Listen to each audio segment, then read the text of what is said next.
Thank you, Ms. Moore. I recognize Mr. Bean of Florida. Thank you very much, Mr. Chairman. A very good afternoon to you, and good afternoon, Work and Welfare Subcommittee, and a special welcome to our all-star panel. Really appreciate you being here. In 2023, Chairman Smith and our subcommittee's distinguished sub-chairman, Mr. LaHood, requested the GAO to conduct a comprehensive review of vulnerabilities in the TANF program based on state non-assistance spending. GAO's review found multiple areas in need of improvement and confirms TANF non-assistance, which constitutes 78% of total spending. It lacks basic financial guardrails, creating an environment ripe for fraud, waste, and abuse. Congress has work to do. We've got to come together to root that waste, fraud, and abuse out. Every tax dollar is indeed a precious tax dollar. We've got work to do. TANF's mission of raising people out of poverty and giving them temporary needy assistance is missing its mark. Mr. Bagdolian, in the report, Additional Actions Needed to Strengthen Fraud Risk Management, GAO shared how HHS identified 21 fraud risk categories, including billing fraud, misuse of award funds, misrepresentation when applying for TANF, and GAO cites in its report that one instance, employees use TANF funds for resort vacations, cosmetic surgery, and jewelry. That sounds like waste, fraud, and abuse to me. In fact, I think that's fraud. They were ordered to pay over $3.7 in restitution. What's your assessment, Mr. Bagdolian, of HHS existing practices for fraud risk assessments? Is it cutting the mustard, Mr. Bagdolian? Well, thank you for your question, Mr. Bean. As I mentioned in my opening remarks, they have taken some steps, but they are far short of where they need to be.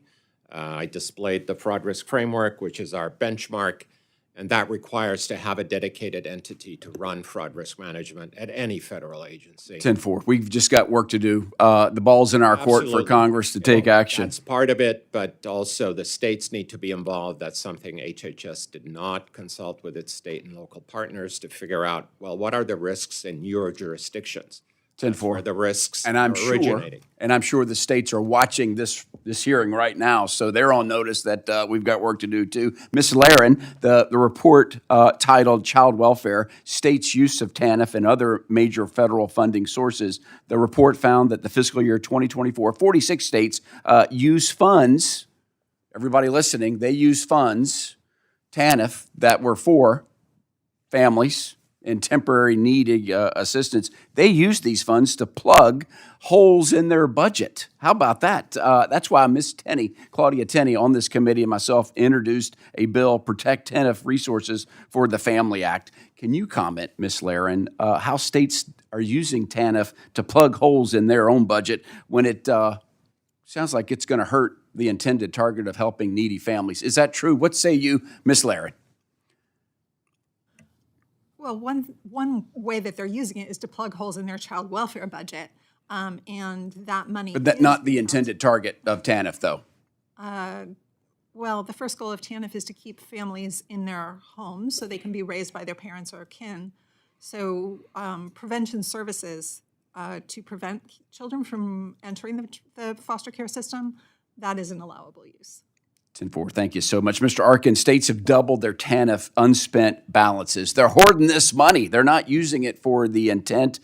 What's the driver? What's the driver of Mr. Arkin of the increase in unspent funds? Why are they hoarding this money?